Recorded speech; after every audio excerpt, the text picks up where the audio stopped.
70 ans après le couronnement de la reine Elisabeth II, les Britanniques vont assister à celui de son fils, le roi Charles III, le 6 mai prochain. Le palais de Buckingham Palace a dévoilé le programme des 3 jours de festivités. Et le moins que l'on puisse dire, c'est que ce sera grandiose. Le palais de Buckingham Palace a révélé ce samedi 21 janvier les premiers éléments du programme du couronnement du roi Charles III, qui aura lieu le 6 mai prochain à l'abbaye de Westminster.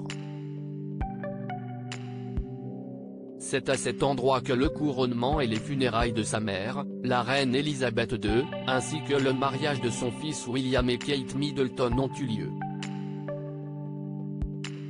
La cérémonie de couronnement, diffusée sur la BBC, sera célébrée par l'archevêque de Canterbury, Justin Welby, le chef spirituel de l'église anglicane.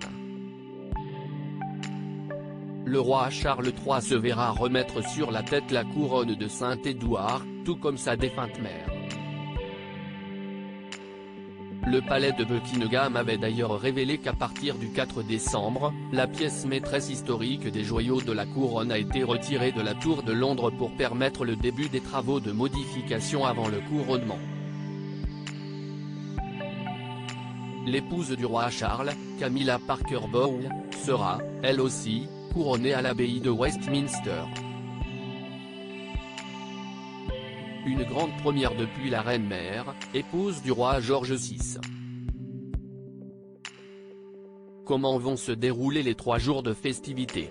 Le 6 mai prochain, Charles III et sa femme Camilla arriveront à Westminster depuis le palais de Buckingham dans une procession appelée la procession du roi. Après la cérémonie de couronnement, ils retourneront au palais de Buckingham dans le cadre de la procession du couronnement, pour laquelle ils seront rejoints par d'autres membres de la famille royale. Et pour conclure cette première journée de festivités, le roi et la reine consort, accompagnés de proches, apparaîtront au balcon de Buckingham pour saluer la foule.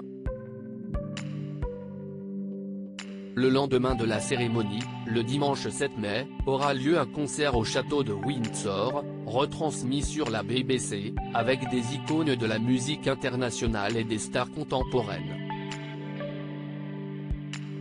Pour l'heure, le palais de Buckingham n'a pas dévoilé la liste des artistes qui performeront sur scène. Plus tard dans la soirée, des lieux emblématiques du Royaume-Uni seront illuminés. Les Britanniques seront également invités le 7 mai à participer au grand déjeuner du couronnement, des fêtes de voisinage pour célébrer l'amitié. Des milliers d'événements devraient avoir lieu dans les rues, parcs et jardins, selon le palais de Buckingham. Le lundi 8 mai, qui sera un jour férié, le peuple britannique sera encouragé à faire du bénévolat.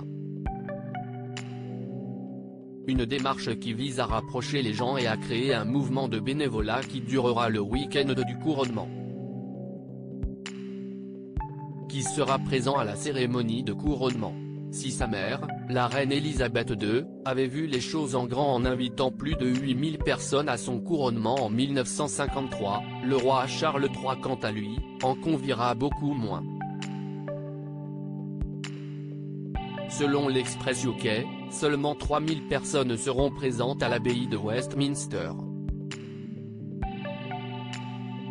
Mais il y a une question qui brûle les lèvres de tous les Britanniques, le prince Harry et son épouse Meghan Markle feront-ils le déplacement pour le couronnement?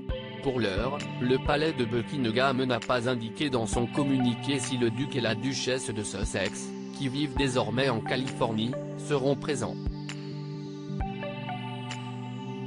Il faut savoir que la date du couronnement tombe également le jour de l'anniversaire de leur fils Archie.